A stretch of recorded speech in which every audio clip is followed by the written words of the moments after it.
Một cô gái mang thai 71 lần một năm, nhưng lần nào cũng bị chồng đánh đập tàn nhẫn. Mỗi lần đánh mất một người chồng, sẽ có một đám tang để ăn mừng. Mãi đến lần thứ 72, ông mới cho phép vợ có con. Nhưng sao lại sinh ra 4 con rắn độc? Mọi người xung quanh đều sợ hãi. Cô gái dùng mọi cách để giết họ. Bọn rắn càng ngày càng phụ thuộc vào hắn. Người phụ nữ không thể chịu đựng được đã nhốt con mình vào vòng tròn như một con chó. Cuối cùng bọn rắn hoàn toàn thất vọng với cô gái. Hóa ra con cái xấu xí này thực sự không yêu chúng. Lão tứ thậm chí còn đẩy anh ta xuống vách đá trong cơn giận dữ.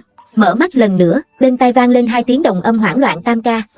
Con cái xấu, hình như bà ta chết rồi. Anh trai thứ hai bị bà ta bán rồi. Chúng tôi cũng bị bà ta đánh đập và mắng mỏ mỗi ngày. Chết thì chết rồi. Vết đau ở đầu sau khiến anh ta mở mắt. Trước mặt tôi là một đứa trẻ tóc bạc và tóc xanh. Cô ta nhìn về phía 2 đứa trẻ chào đời, hỏi đứa trẻ, đây là đâu? Ai ngờ giọng cô ta vừa rơi xuống, 2 đứa trẻ sợ hãi lùi lại. Một trong những tên nhóc run rẩy chỉ vào hắn, Bắc Cực này vẫn còn sống. Cô gái cảm thấy cái tên này có chút quen thuộc, nhưng nhất thời lại không nhớ ra được. Nỗi đau ở phía sau đầu khiến cô ta không còn sức lực để nghĩ nhiều về đứa trẻ. Đầu tôi đau quá, bạn giúp tôi xem. Đôi mắt tròn của cô ấy mở to, cùng với lượng máu chảy ra từ đầu hắn. Sợ 2 vật nhỏ lại liên tục lùi lại vài bước. Tiểu quỷ mới gửi răng thỉnh miệng dao. Đừng có đánh chúng tôi không sợ bà xấu từ tính. Bà đánh chúng tôi bây giờ không sợ chúng tôi lớn lên trả thù sao? Bắc Cực từ tính xấu, anh chợt nhớ ra. Đây không phải là nhân vật phản diện bi thảm trong một cuốn tiểu thuyết mà hắn đã đọc trước đó sao? Làm sao chuyện này có thể xảy ra với cô ta? Nhưng vẫn không từ bỏ hỏi đứa trẻ là ai. Các cậu tên gì? Thằng nhóc tóc mới đó có khuôn mặt lạnh lùng, châm biếm đến từ tính xấu. Bà giả vờ làm gì với chúng tôi? Bà vẫn muốn chơi trò mất trí nhớ. Tóc trắng trông có chút mềm lòng. Tên tôi là Bắc Cực, hắn là Tây Thanh, nhóc là Tư Yến. Một con cái đen, hôi, nhỏ và yếu. Nghe vậy Tư Yến 2 chân một đạp lại nằm trở về. Chính xác, thật sự giống hệt nhau. Tư Yến chính là đại phản diện Đông Thước Nam Sa Mạc Tây Thanh. Bắc Cực 4 cái máu lạnh rắn thú nhân thanh từ mẫu của.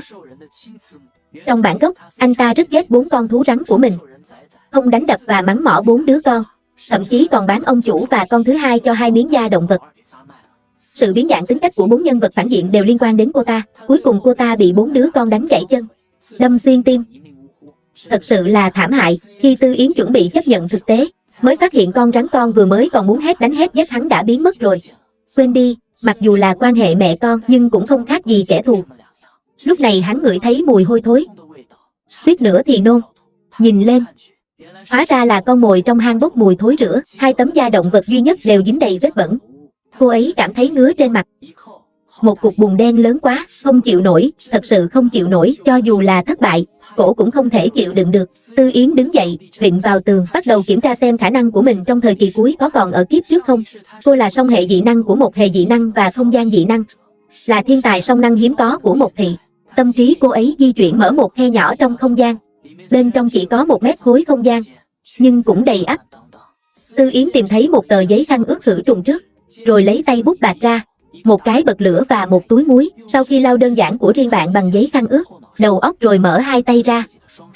Dưới sự xúc tác của năng lượng màu xanh lá cây, một viên cỏ nhỏ từ từ xuất hiện. Lúc này trên mặt cô cuối cùng cũng lộ ra nụ cười, rất vui vì đôi cánh của mình cũng có thể xuyên qua được. Phục hồi tinh thần, tìm thấy một củ khoai lang trong hang và ăn nó, làm cho dạ dày đói của bạn cảm thấy tốt hơn một chút. Ăn xong, cô ta nhổ mấy cây khô bên ngoài hang động, bị trói lại với nhau hầu như không làm thành một cây chổi đơn giản. Dọn dẹp tất cả các vật dụng như gạo trong hang động. Đúng lúc mặt trời bên ngoài, lại rửa và phơi 2 miếng da động vật có mùi mồ hôi. Hút thuốc sau khi môi trường sạch sẽ mới cảm thấy thoải mái hơn nhiều. Làm xong những thứ này, hút thuốc nhìn xem mình mặc một khối lông thú bọc bột giấy.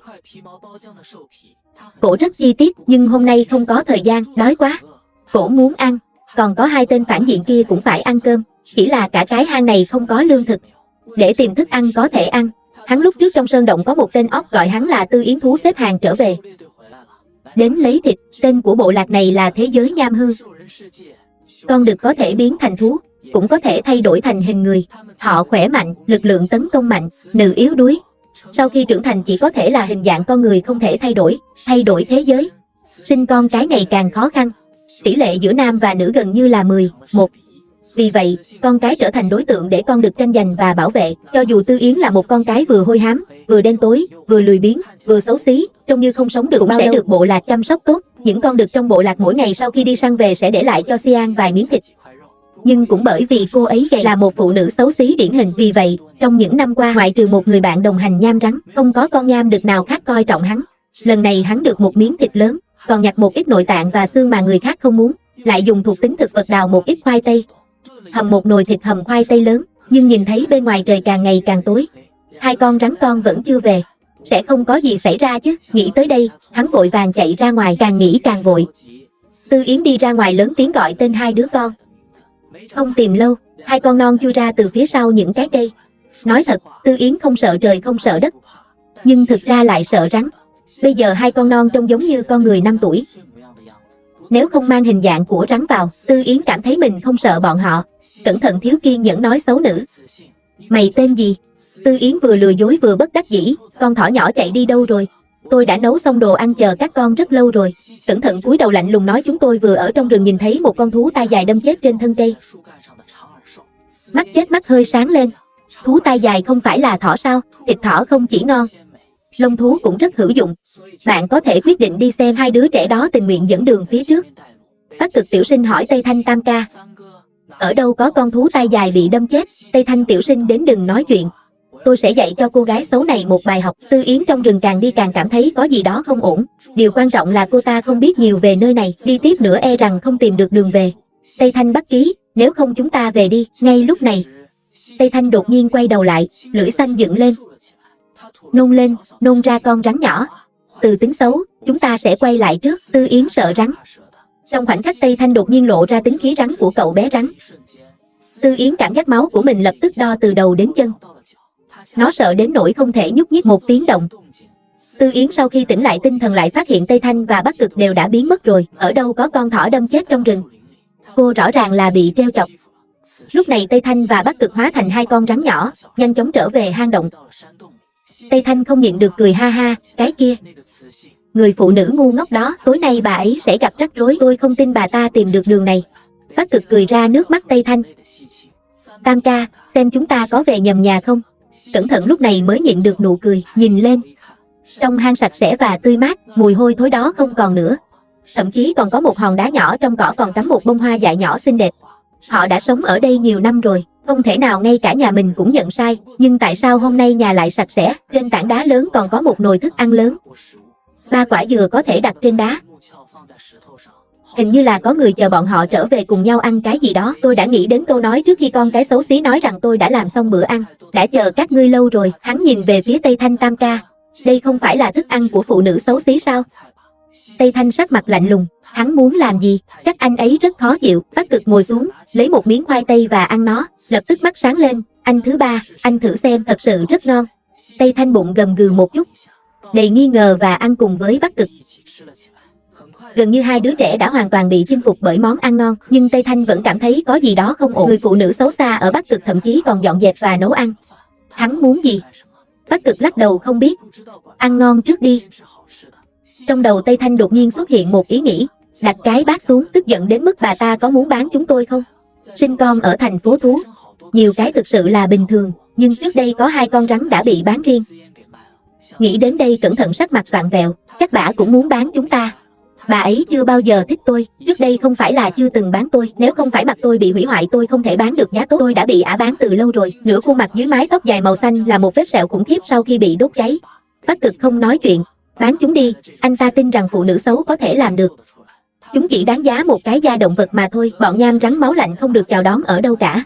Là tồn tại ngay cả mẹ yêu thương cũng không yêu. Bắc Kinh và Bắc Cực đột nhiên không thể ăn được gì nữa. 2 con rắn biến thành người, mặt đối mặt, đáy mắt tác giả chảy ra nỗi buồn. Mà Tư Yến trong rừng cũng gặp phải nguy hiểm. Càng đi càng không đúng, hắn cảm giác phía sau truyền đến tín hiệu nguy hiểm. Tư Yến nhìn lại, một con hổ trắng khổng lồ đang tham lam nhìn chằm chằm vào hắn. Nhìn con hổ trắng cao gần 5 mét trước mặt, Tư Yến suýt nửa chân mềm rồi. Thằng khốn, quả nhiên muốn cô cho dã thú ăn. Tư Yến giật dao găm trong tay. Con dao găm này đối với bạch hổ trước mắt mà nói chắc là một cái tăm. Không nói hai lời, 4 mắt đem chân chạy lên cây. Sau đó, ngay lập tức lấy khẩu súng lục ra khỏi không gian, bắn vào mắt hổ trắng lớn. Nhưng hổ di chuyển quá nhanh, mắt không trúng, nhưng trên mặt vẫn còn rất nhiều vết thương. Con hổ tức giận, rõ ràng là tức giận hơn, và lao vào cô ta với một tiếng gầm.